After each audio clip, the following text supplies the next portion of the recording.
नमस्कार, मैं हूं शिवम और आप देख रहे हैं एडुडिक्ट्स। पिछले वीडियो में हमने अधिगम यानी कि लर्निंग के बारे में समझा था। लर्निंग कर्व्स क्या होते हैं और प्लेट्यूज ऑफ लर्निंग क्या होते हैं ये भी जाना था हमने। अब हम लर्निंग से संबंधित यानी कि अधिगम से संबंधित कुछ सिद्धांतों को, कुछ थ्योरीज को देखेंगे।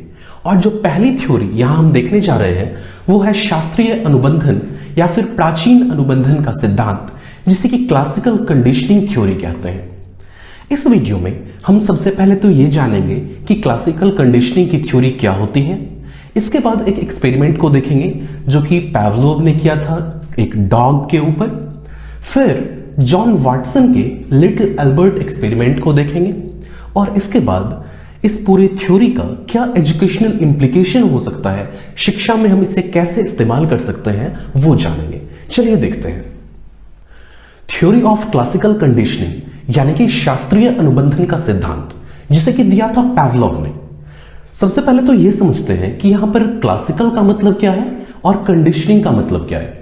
क्लासिकल का मतलब प्राचीन या फिर शास्त्रीय, जो परंपरागत हो, जो ट्रेडिशनल तरीका चला आ रहा हो, कुछ उसमें मॉडर्न ना हो। और अनुबंधन यानी कि कंडीशनिंग का मतलब होता है ट्रेनिंग। कोई भी ऐसी चीज जो पहले से किसी के व्यवहार में शामिल ना हो, उसे अगर ट्रेनिंग के द्वारा उसके व्यवहार में डाल दिया जाता है तो इसे हम कहते हैं कंडीशनिंग यानी कि अनुबंधन। और ये जो थ्योरी है शास्त्रीय अनुबंधन की यानी कि क्लासिकल कंडीशनिंग की, इसमें क्या होता है कि कोई ऑर्गेनिज्म, कोई जीव उद्दीपकों को यानी कि स्टिमुलसेस को संबद्ध करना, आपस में एसोसिएट करना सीखता है।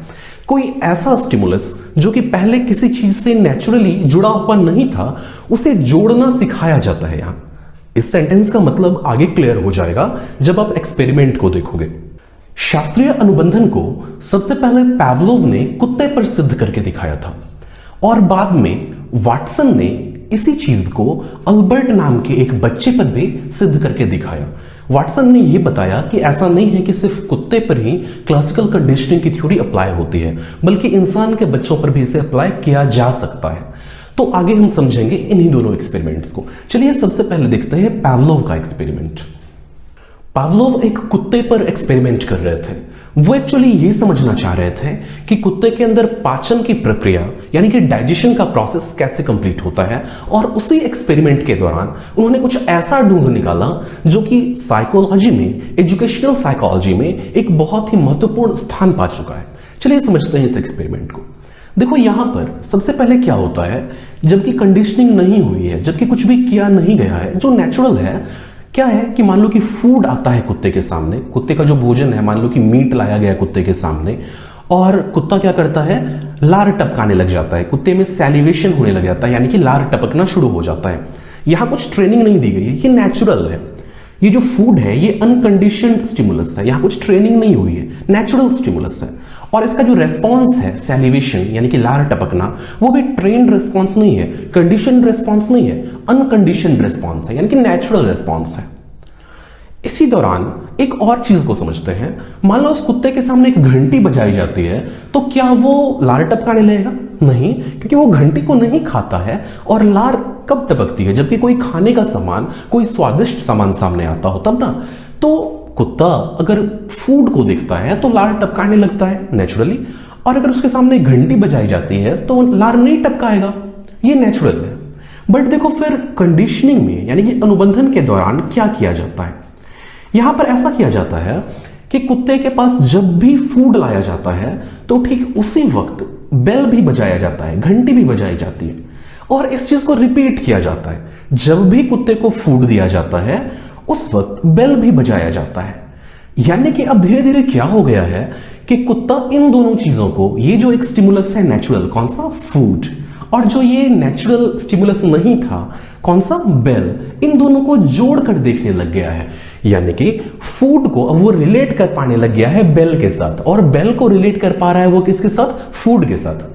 तो अब कंडीशनिंग के बाद क्या होगा, अनुबंधन के बाद क्या होगा कि कुत्ते के सामने जब भी घंटी बजाई जाएगी तो वो क्या करने लग जाएगा, सैलिवेशन करने लग जाएगा, लार टपकाने लग जाएगा।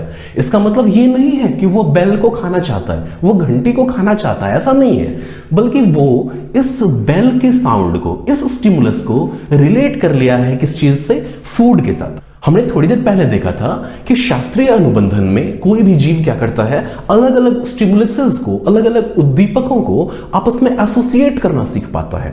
तो यहां देखो आप क्या हो रहा है, फूड जो कि नेचुरल स्टिमुलस था उसे कुत्ते ने एसोसिएट कर लिया है किसके साथ, बेल के साथ।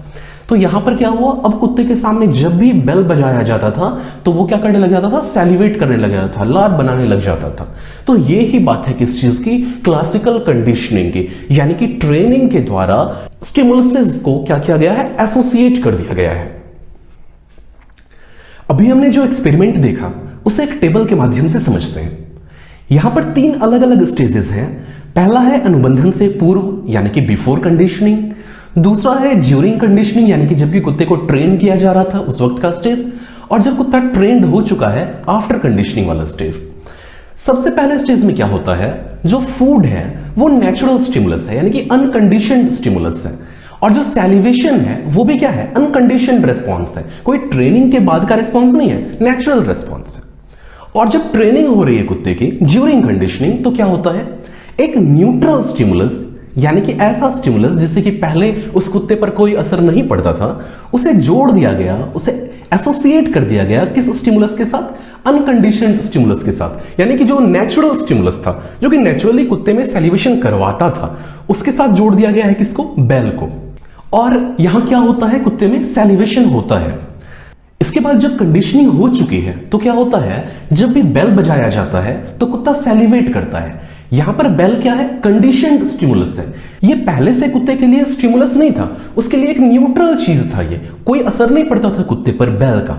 लेकिन अब ये बेल क्या हो गया है, कंडीशनड स्टिमुलस हो गया है, यानी कि कुत्ता अब ट्रेंड हो चुका है इस बेल की आवाज को सुनकर फूड से एसोसिएट करने के लिए। और जो सैलिवेशन है वो भी अब क्या हो रहा है, कंडीशनड रेस्पॉन्स है। यहां पर सैलिवेशन फूड को देख करके नहीं हो रहा है, अगर फूड को देख करके सैलिवेशन होता तो वो उसका अनकंडीशनड रेस्पॉन्स होता, नेचुरल रेस्पॉन्स होता। बट यहां पर बेल के साउंड पर वो सैलिवेट कर रहा है, लार टपका रहा है, तो ये कैसा है, कंडीशनड रेस्पॉन्स है, यानी कि ट्रेनिंग के बाद वो इस तरीके से रिस्पॉन्ड कर रहा है। तो ये थी बातें कुछ क्लासिकल कंडीशनिंग की। जॉन वाटसन ने बाद में इसी एक्सपेरिमेंट को एक इंसान के बच्चे पर करके दिखाया। उस बच्चे का नाम था अल्बर्ट, जो कि सिर्फ 11 महीने का एक बच्चा था। उन्होंने क्या किया इस एक्सपेरिमेंट में, तो इस बच्चे के सामने एक सफेद कलर के चूहे को लाया जाता है। तो बच्चा उससे डरता नहीं है, उसके लिए वो न्यूट्रल स्टिमुलस है, बच्चे पर कोई फर्क नहीं पड़ता है उसका।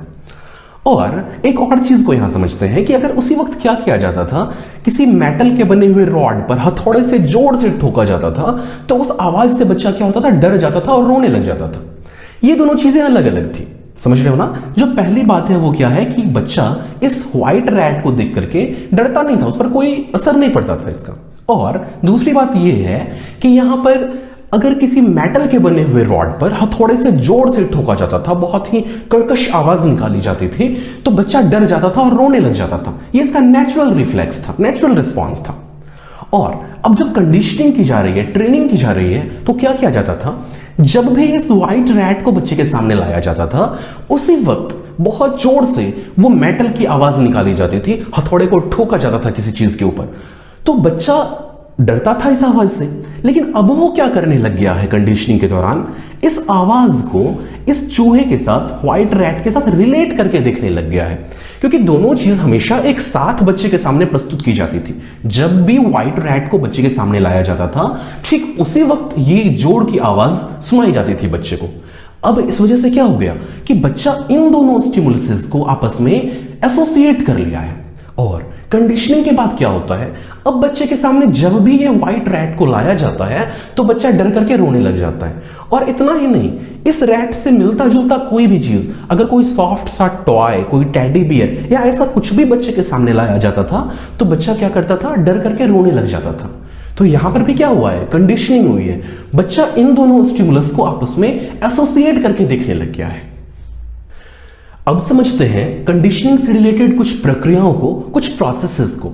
जो सबसे पहली चीज है यहां वो है एक्विजिशन यानी कि अधिग्रहण।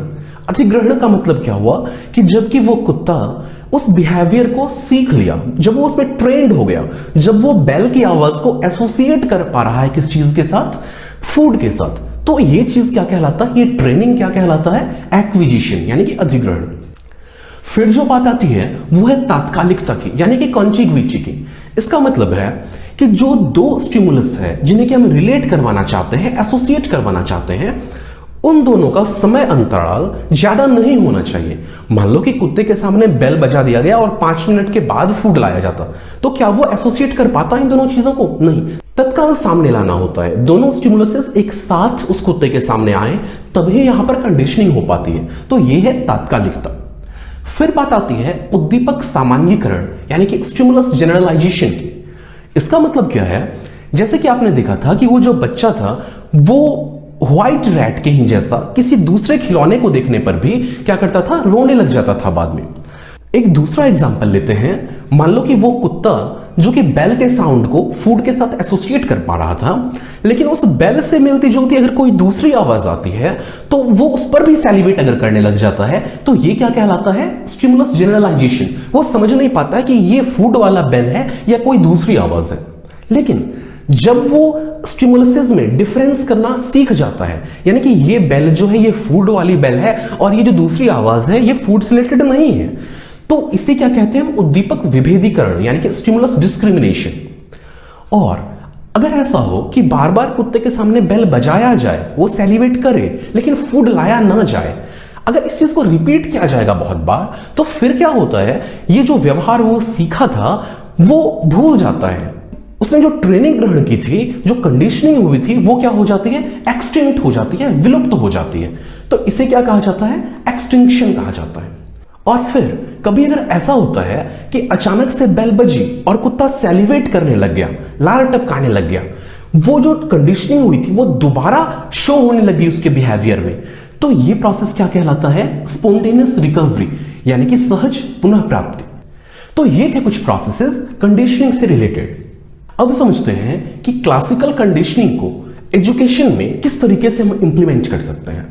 यहां हमने देखा कि कोई भी ऑर्गेनिज्म क्या करता है? स्टिमुलसेस को रिलेट करने लग जाता है। और मान लो कि कोई बच्चा अगर विद्यालय में काफी ज्यादा दंडित होता है, कोई टीचर उसे बहुत ज्यादा पीटते हैं, बच्चा स्कूल गया और रोज पिट रहा है वो स्कूल में, तो क्या होगा कि बच्चा विद्यालय जाने को रिलेट करने लग जाएगा किसी चीज से, पनिश्ड होने से। वो स्कूल जाने का मतलब समझने लग जाएगा पनिशमेंट मिलना, और वो विद्यालय नहीं आना चाहेगा, स्कूल नहीं आना चाहेगा वो।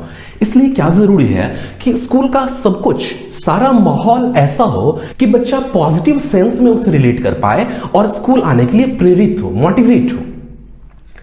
क्लासिकल कंडीशनिंग के थ्रू हम बच्चों की हैबिट में डिजायर्ड चेंजेस ला सकते हैं, वांछित परिवर्तन ला सकते हैं। जैसी आदतों को हम शामिल करना चाहते हैं उसके व्यवहार में, वैसी आदतों को हम शामिल कर सकते हैं।